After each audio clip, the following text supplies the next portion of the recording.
She never imagined that day would mark a turning point in her life. The cold of the Madrid morning, sharp and damp, enveloped every corner of the city, making people hurry their steps, hoping to reach a warm place. Like every day, she left early to buy bread, the only luxury she allowed herself for breakfast, a simple bread that gave her energy for the day. The wind blew hard and the streets were deserted, as if the city itself were asleep. But something caught her attention as she passed a narrow alley, a dark corner usually ignored by everyone. There was an old cardboard box, one among many, but something inside it made her instinct kick in, as if something told her that she couldn't keep walking without knowing what was inside. She approached slowly, cautiously, driven by an impulse she didn't fully understand. As she moved a dirty piece of cloth, she saw it. A baby, so small, so fragile, with closed eyes and pale skin, as if the cold had taken over its being. The large red stain covering much of its face and neck was so big and obvious that it couldn't be overlooked. It was an unmistakable mark, a defect in its skin that seemed to seal its fate, a fate that even its parents, if they ever had any, wouldn't have cared for. The baby was so weak that its breath was almost undetectable. For a moment she stood frozen, looking at the little being lying there, lifeless, abandoned in such a cold and dark place, as if its destiny seemed to be. Who could do this to such a helpless being? Who could leave it abandoned in the middle of the trash, at the mercy of the world's indifference? A knot formed in her throat, and for a moment she thought it couldn't be real, that maybe she was dreaming. But when the baby slightly moved its hand, searching for something it didn't quite know, something inside her broke. There was no turning back. She couldn't leave it there. She couldn't be so insensitive. She carefully picked it up, wrapping it in the wool scarf she was wearing, even though she knew the cold would still be lurking. As she brought it to her chest, she could feel its tiny body shaking from the cold, and the pain of reality hit her hard. This child had been discarded, abandoned without a second thought, as if it were an object with no value. But she couldn't leave it like that. She had to do something, and in that moment she knew she couldn't turn her back on the life that had been given to her, despite the adversities. That decision would change her life forever. At that moment, while holding the baby in her arms, a feeling of desperation and determination overwhelmed her. She walked quickly, not thinking too much about what she was going to do. The streets were empty, but the hustle and bustle of the city was starting to wake up. She passed a bar where laughter, shouting, and the sound of clinking glasses could be heard. A man, visibly drunk, staggered out of the bar and looked at her with a disdainful expression. At first she tried not to pay attention, but the man came closer, staggering, and with a mocking smile he observed her. "What do you have there, old woman?" he slurred. She looked at him, frowned, and without saying a word quickened her pace. She didn't have time to waste on stupid comments, not when she was holding the life of a child who probably never would have had the chance to live. The man, however, didn't let her go that easily. "A baby. Did you find it in the trash?" he said, and his laugh was almost cruel. She, without losing her composure, shot him a death stare and told him to step aside. But when her eyes stopped on the child's face, his expression changed. The mocking smile disappeared, and a step backward was all he could do when he saw the large red stain covering half of the baby's face. He didn't say anything, but the revulsion was clear. What's wrong with that child's face?" he murmured, stepping back even more.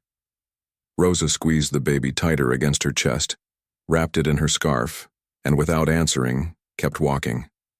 There was no time for explanations or dealing with people who lacked empathy. She picked up the pace, feeling the man's gaze burning into her back. She couldn't stay in that alley or think about what she was going to do next. The only thing that mattered was that this child had the right to live, and she wasn't going to abandon him, not like everyone else had. As she walked, the weight of the baby in her arms became more real, more tangible, and the responsibility of taking care of him enveloped her completely.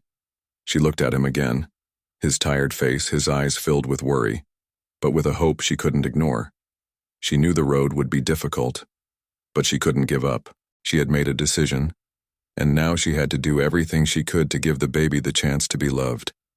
From that moment on, her life would change forever. She knew she would have to face people, prejudices, and the indifference of society, but none of that would stop her. The child who had already clung to her represented something bigger, something she hadn't seen before, pure, unconditional love.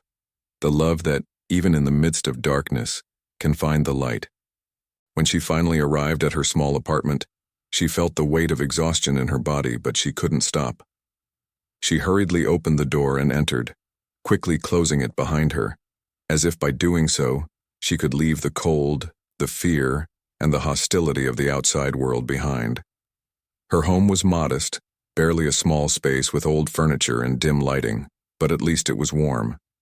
She went straight to the bed and with great care placed the baby on the blankets.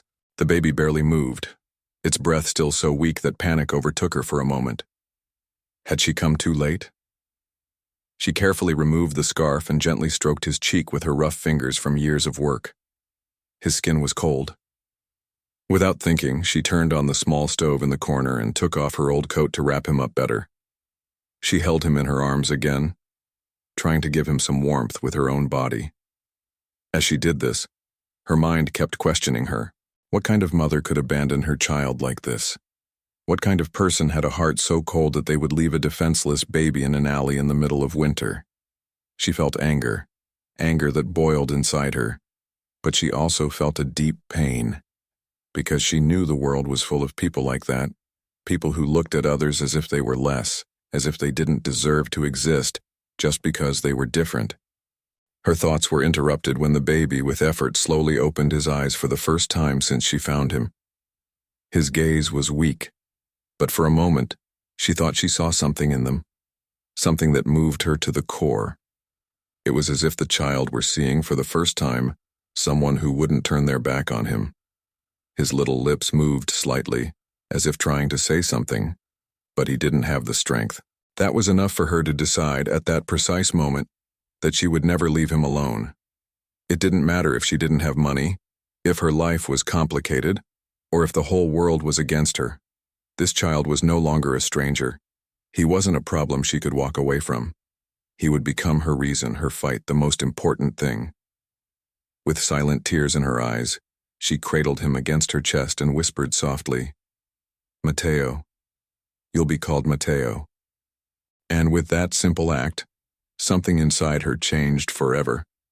The day passed strangely for Rosa. Although the baby seemed to have regained some warmth and his breathing had become a little more stable, she couldn't stop thinking about all that the child represented.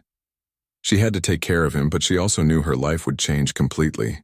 The problems she was already facing, that daily struggle to stay afloat, now seemed even bigger because somehow she felt she couldn't return this child to the world that had abandoned him. She looked at him, and although his face was still marked by the large red stain covering almost all of it, something in his eyes made her feel she had found someone else, someone who also needed protection and love.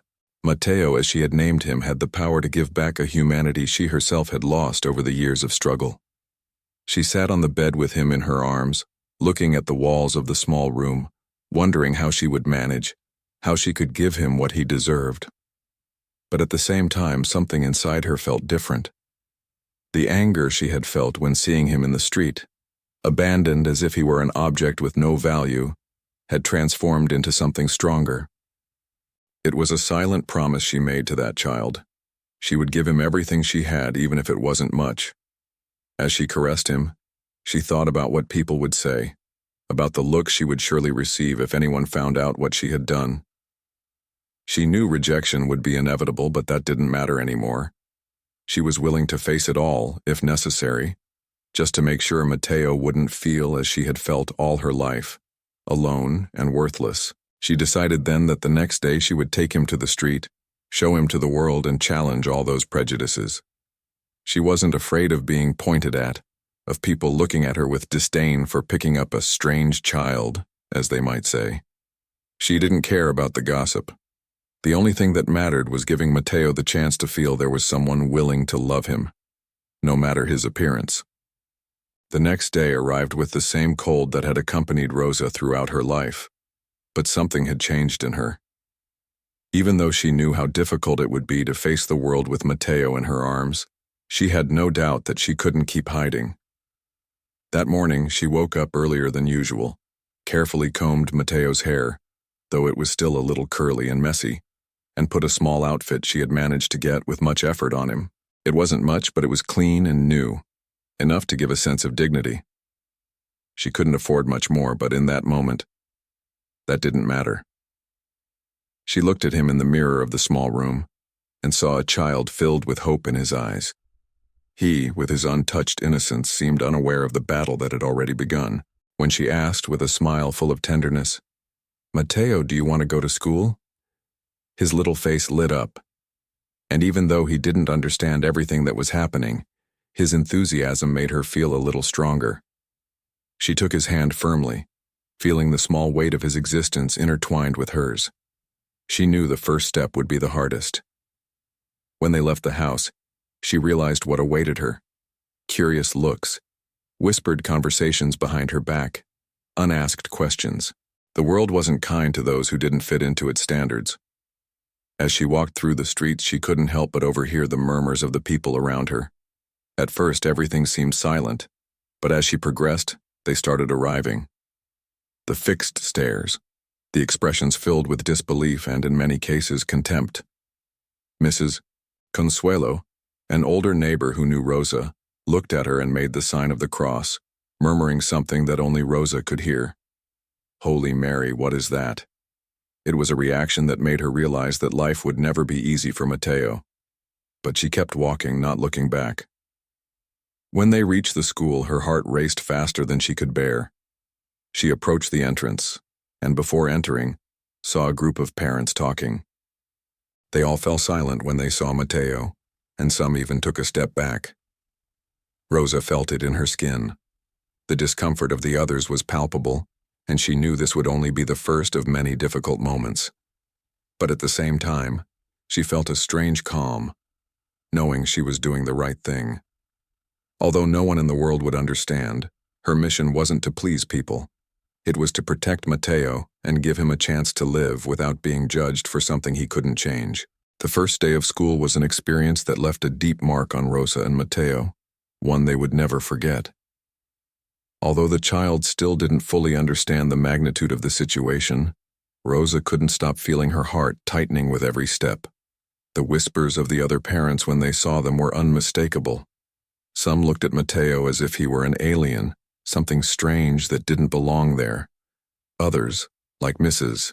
Carmen, quickly pulled their children away, fearful that the child might pass on something strange.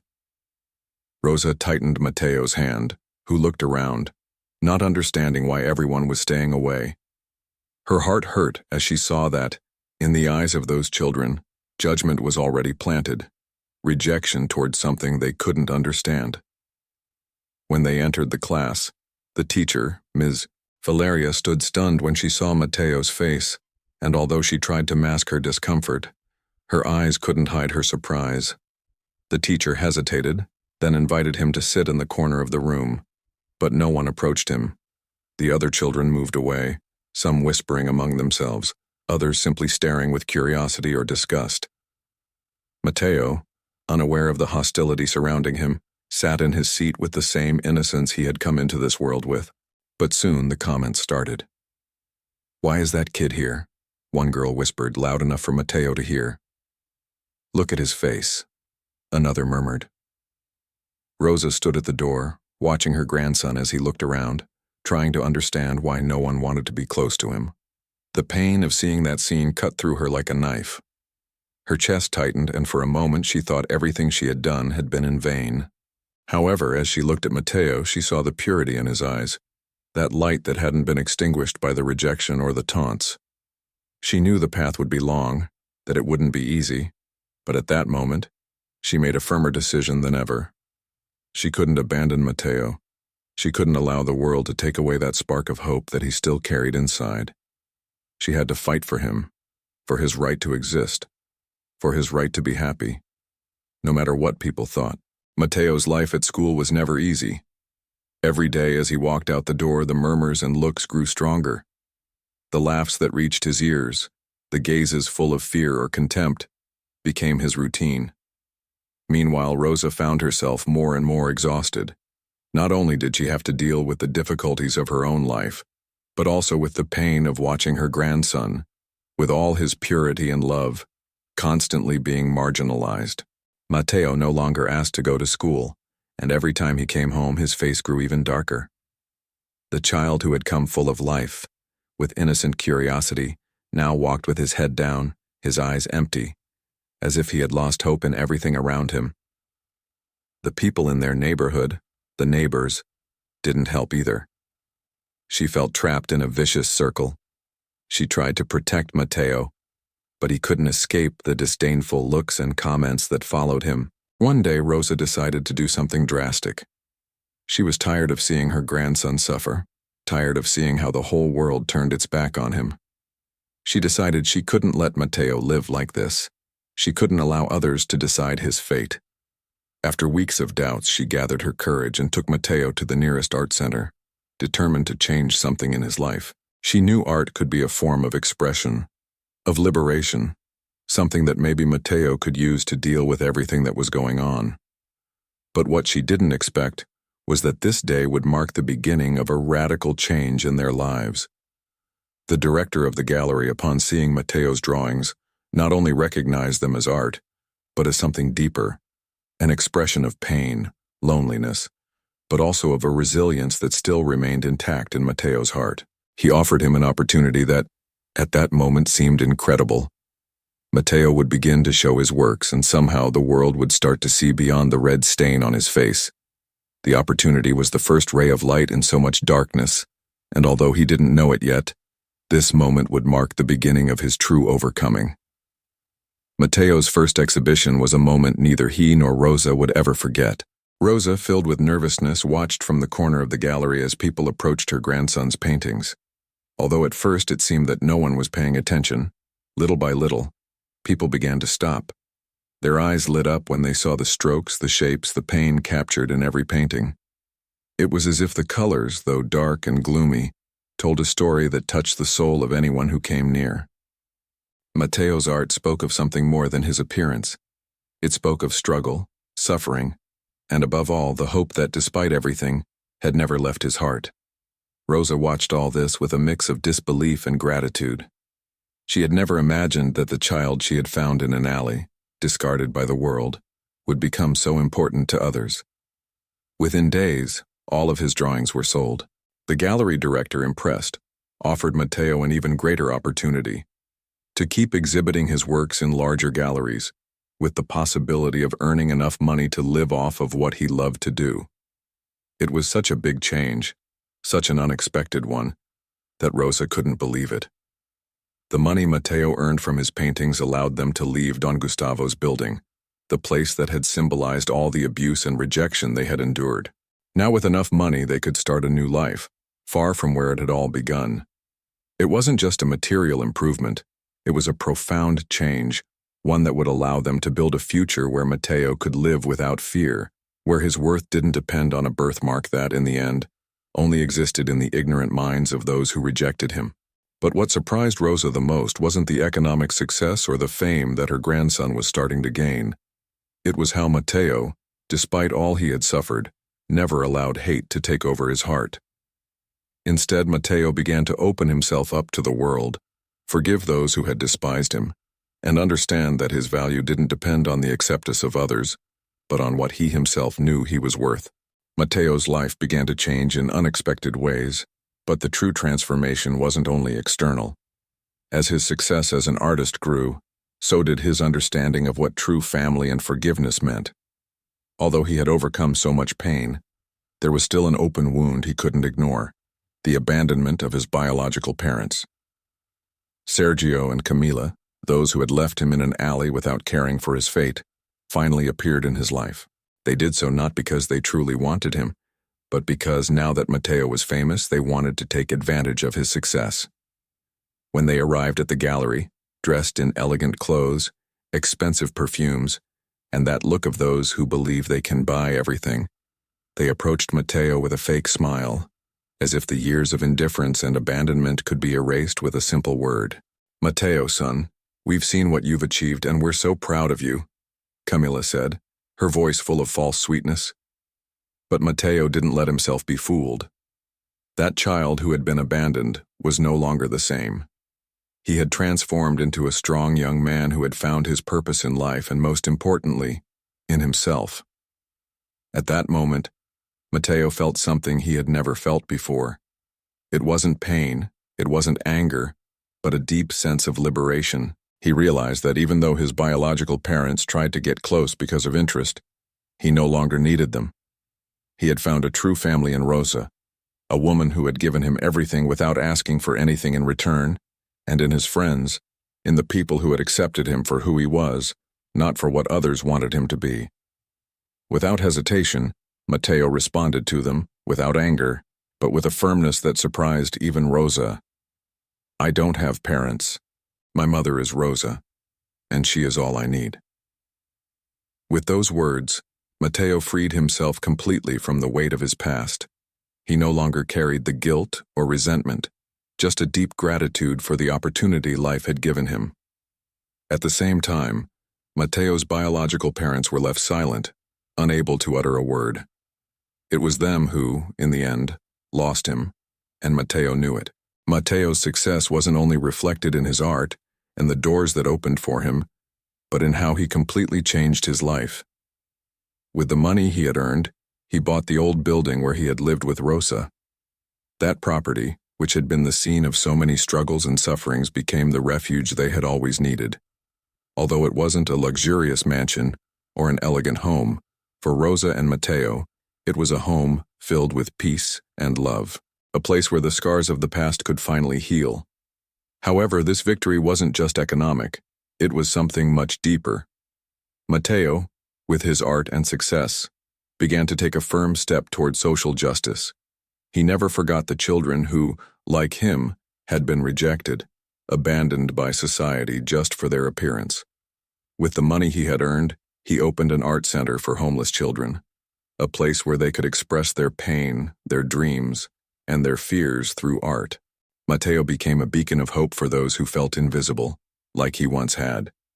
His art center was filled with children who, like him, needed a place where they were accepted, no matter how they looked or where they came from. For Matteo, that was the true success.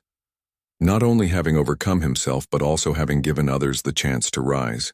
Over time, the art center became a well-known place, not only for its social work but for the powerful mission Matteo had created. A place where there was no room for hate, only for acceptance and expression. And although the world was still filled with people like Don Gustavo, who rejected those who were different, Matteo knew his life had taken a different turn. It was no longer about fighting against rejection, but embracing all those who, like him, once thought they didn't fit in. For him, every child who came to the center represented a new opportunity, a new life, and he couldn't be more grateful for it. As the years passed, Matteo and Rosa became pillars of their community. What had started as a dream for a rejected child had become a meeting place for all those who had once thought they had no chance. The art center grew, expanding not only locally, but also attracting attention from different parts of the country. More and more people approached them, not only to learn about art, but to share their stories of overcoming, of struggle, and how art had been their way of healing. But for Matteo, the most important thing was still that those children, the ones who felt they didn't belong, could find their voice through their work. As he watched the young artists who came to the center, he saw his own story reflected, the same wounds, the same fears, but also the same desire to move forward. As the center gained more recognition, Matteo began receiving invitations to speak at conferences, art events, and even television shows. However, he never forgot where he came from. He always returned to the center, always went back to be with the children, because he knew his true mission wasn't in the spotlight but in those who truly needed to hear his story. One day, after a conference, he received a message from a woman. She was the biological mother of one of the children who had been at the center. The woman thanked him for giving her son the opportunity to express himself and find his place in the world. At that moment, Matteo remembered that, although society had rejected him, and even though his own parents had abandoned him, his life had had a much greater purpose, helping others find hope, the strength to move forward. And through his art, he had managed to build a legacy of love and overcoming he never imagined would be possible. That was the last lesson Matteo learned, that sometimes the greatest gift we can give others is the chance to be heard, to feel accepted, and to understand that no matter what the world thinks of us, we can always write our own story. Finally, after everything they had lived through, Matteo and Rosa found themselves in a place of peace, a place where it was no longer necessary to fight against hatred, rejection, or prejudice. Time had passed, and although the scars of the past were still present, they no longer defined their lives. Matteo had stopped being that small and fragile child who was once found in an alley. He had become a strong man, aware of his worth, able to see beyond appearances and help others do the same. Every child who came to the art center became a new challenge, but also a new opportunity to transmit what he had learned. That true strength lies not in perfection, but in the ability to get back up after every fall. Rosa, for her part, saw in Matteo everything she had always dreamed for him. Not only a child who had overcome his suffering, but a man who, with his example, had touched the lives of many. Although their lives had not been easy, she never regretted having made that decision on that cold winter day when she chose to save Matteo. In the end, she understood that everything she had done, everything she had fought for, had a purpose. The love she had given, the hope she had planted kept growing, flourishing in each of the children who passed through the art center. And although she knew that life was still uncertain, she also knew that she had done the right thing. Matteo and Rosa never stopped being a family built on the foundations of overcoming, understanding, and unconditional love. Although the world remained imperfect, they had found their place in it, and that was enough. Because in the end, true victory isn't found in fame or recognition, but in the ability to transform pain into something beautiful, into something that can heal and give hope to others. And that, for Matteo, was what gave him the peace he had always sought.